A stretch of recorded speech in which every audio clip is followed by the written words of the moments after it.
Hey everyone, welcome back to another episode in the World of Nine with the one and only Francisco Allendes. This is actually my first real-life interview after the pandemic and the lockdown. I'm in Ibiza. I recorded a couple of cool things for you here.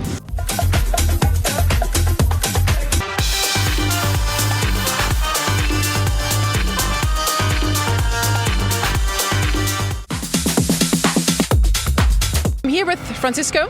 He is from Chile and he's a resident DJ at Ushuaia, playing for ANTS. Can you tell us a little bit more about your journey, how you actually made the move from Chile to an island, to a magical island like Ibiza? Well, the story was very long, but to make it short, after 10 years of starting producing and playing, I lived in Spain for a while. I lived in Holland also for a little bit. I came back to Chile because I couldn't find a way to stay, and then after 10 years I got a request from Ushuaia to be the resident because of my releases on 2009. Yes, and I came here in 2010, and since then I didn't move. What made you fall in love with the island? You know, I love electronic music all my life, and of course Ibiza is one of the most iconic places of the world for electronic music, and more even for me coming from South America. Arriving here and seeing all what's happening here and being able to be part of it, I just fell in love on the first second. I understand. It's the magic here. I had a residency at Pasha. I played at Pasha. It was just the magic all over. And it's also like Es Verde, the rock next to the island. Can you tell us a little bit more about that? What it does to you and a little bit of a story of Es Verde, what it is? I have to be really honest. I don't know what it is. I mean, everybody says many things. Some say it's a UFO airport. Yeah. Some say there is an energetic point that is like a corner of a triangle, like the Bermuda Triangle. Yeah. But I don't know really what is it. I just go there and see it and get like always hit by its beauty and what it makes me feel. But I really don't know what is this. How did this happen to occur over there? How it created itself? It's about the vibration and the energy, and I would recommend everybody who comes to the island. Oops, a little accident happened in the back, real life. I would recommend everybody who's on the island to check it out and go there and soak up the energy. Can you tell us a little bit more about, for people who want to pursue a dream or have a dream to work in the music industry, what steps do they have to follow in order to first get their music heard or to get a residency in a club like you're playing? The advices that I can give are the ones that can relate to my journey, because I think there are many different ways to get to this goal, that is to be playing in big clubs and big festivals and in Ibiza and stuff. But what my journey was a journey devoted to music production. I was in the studio. I'm now 40 years old, but I started this when I was like 17, 18, and the first 10, 15 years I was mostly living inside the studio, creating music, understanding what was there to do, trying to create my own sound, to develop better tracks. And after long time of hard work, things started to happen. So what I would advise is to work hard, to not focus on the short term. Of course, had a vision on what's happening around, but to be aware that this thing is a very, very long run.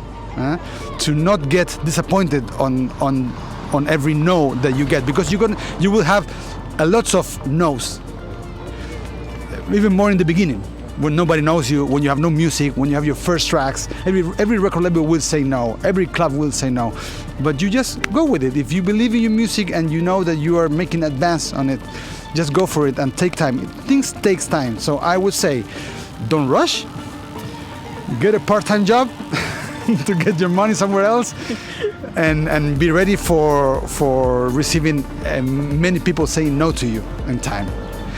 And if you manage this, I'm sure that in time things will happen. How did you manage to get your music to the people, to the right people, to listen to your music, and actually where you got your first booking from once you had the production finalized? The music thing is a snowball. Huh? It's a snowball effect because I remember my first years making music. I would send my records to a lot of labels. It wasn't like this. It was MySpace time and more sending CDs. It was different. Huh? But anyway, everybody would say no. And something happened after a couple of years that an Italian label got a track of mine. Huh? And then this caught the attention of another small label, and then in a year I had some more releases, and then after 2 or 3 years I started to climb on labels, to big labels, until I came to Cadenza, the label of Luciano, that he really liked some of my tracks, and from having 0 releases on his label, in 2 months he wanted to sign 3 full EPs of me. Huh? Oh, wow. Yeah, and this was like, I think the thing that changed everything. Because of these records, I got my biggest bookings, and because of these records that also went well, I got my Ushuaia residence. And then when you have a big residency and you have some big releases, everything changes. You start talking with labels, and maybe they still say no, but now they talk back, you know, and they say, okay, let's send me more stuff. And then when you talk with big artists, then recognize your name. Before they say, who are you? And now you say, you're the Cadenza guy, or you're the Ushuaia guy. And so this is when the snowball starts to get bigger, and then the rest just flows if you keep on working. When it rolls, it rolls. Yes. What do you think is more important, lyrics or the music to a track? I was in the beginning. I'm a big fan of a rock artist called Frank Zappa. Okay, and he was from the 70s. Okay, and he was very against lyrics. Okay, he says music is music with notes. Lyrics are poetry, are not music. Okay, so I had this focus on my mind for many years. Okay, but then I realized it's not correct. Okay, I can't say today if lyrics are more important than music or music is more important than lyrics, but I think they complement themselves. I can't say what is more important. Okay, I think lyric is just another instrument in the spectrum of music that can be very important, but also lyric can really damage your track. You know, if it's raw lyric. Yeah, huh? It's like a communication tool. Like you send out a message, or people relate to you, and it expresses your feeling. I think double. So you have the support of an instrumental, and then on top you have the vocal or a lyric, which kind of reflects and lifts the track even higher with the lyric. It's very personal. I understand. Yeah, but then also to be a singer or to be a lyricist. Not everybody can do this. No. You know, you can be a very good musician, and you can be very bad at doing lyrics and singing. I mean, there are amazing pieces that has no lyrics, very melodic, very percussion, that are masterpieces. Yeah. And then there are some other tracks that are very simple, but with an amazing lyric, they also come to the same stage of being super powerful tracks. Yeah. You know, so it's important to find the balance and to be able to work with both. Yeah. Who are your 3 most influential artists? I mean, from the rock world, I would say Frank Zappa, Pink Floyd, and Yes. And then from electronic music, Luciano is a big influencer. Matthew Johnson is a great source of inspiration. Damien Lazarus and Loco Dice. What would be a perfect night for you when you actually would host your own venue? How would it look? I have done this in Chile with a party called Cannibals. We had the chance to book Solardo and other Chilean friends. But I really look forward to do it again, and I want to book Damien Lazarus and Matthew Johnson. Oh, nice. I can't wait. I hope I get an invitation for that. You're now a kind of a local, so you know every hotspot from the in and out. We just went to a great breakfast brunch place, really good food. Can you share some hotspots with us and our audience? I really love Cala Olivera. This is a very hidden spot around Calayonga, very small with rocks, beautiful, very, very small. I like Cala Martina a lot. It's a bigger one, and you can get a great paella over there. Cala Martina is very, very, very nice.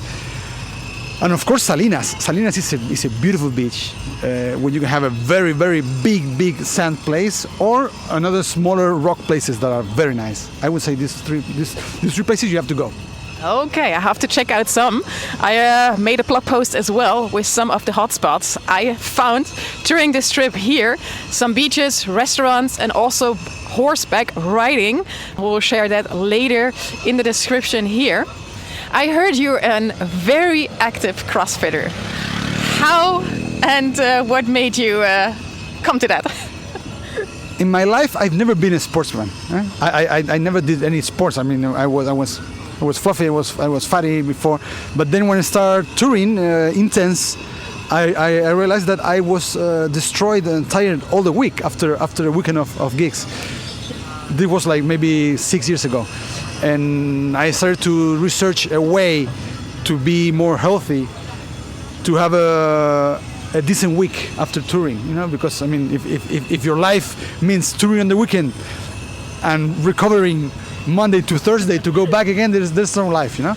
So I started researching, and I tried to run, I tried to go to the gym, but then I came to CrossFit. I was trying things, and CrossFit is very close to my house, the box. Huh? And in 1 hour, you do everything you need. You know, because I started running, for example, and I did like running a lot because it made me healthier and more active. But then if you want to be better in running, you need to run more and more. 1 hour, 2 hours, 3 hours, then a marathon, then an Ironman, you know, like 1 day running. And I really don't want to do my life off sport. I want to do a sport that can help me live my life. And then on the bike it was the same. If you want to go better and better on bike, you have to bike more and more hours. But then CrossFit, no, it's 1 hour and you do everything there. And you can you can say maybe have more hour to stretch and stuff. But doing 1 hour a day for 5 days put me so fit that I never been like that in my life. And I fell in love with it right away. So it gives you also energy for other things, to actually put this energy into new production, new ideas, and balances out everything. Yes, I mean, I told you before, I didn't do any sports, and doing sports, then you start to research, and you see that doing sports and being more healthy, more fit, makes you be more positive, more optimistic. And when you have a more positive, more optimistic view on life, everything gets better. The studio, your everyday life, your family life, everything gets better. Your humor, you know. So it completely changed my life, and I don't imagine coming back to how I was before. Yeah, I understand that, and I can relate to everything you say. Where you're coming from, you know, some people need to learn the hard way, and it's like a chain. Once you start, it spreads. Yes, yeah. I mean, everybody is an own universe and different from. So maybe my path is not the right for everyone, but the sports you have to have in your life. You have to have in your life. Yeah. It's a very inspiring message to give to the audience and to give to you, to see somebody touring like that long and to think on the long term, to pursue a career in the music industry, which is not always easy. And what I say, balance is the key to bring your body, mind and soul together with the music in sync. It's just an incredible formula to continue with your passion where you want to go. I mean, I can ask many more questions. What I will do, we put Francisco's details and information right here. You definitely need to check out his music. Follow him on Spotify, on Instagram, and what he's up to here on Ibiza. Shoot over your question. Let me know who else I should interview to get a little more better insight of how it is to be in the music industry, how it is to produce records, what we can explore on an island like Ibiza. I mean, follow him and shoot him questions because he's a local and he knows a lot of things.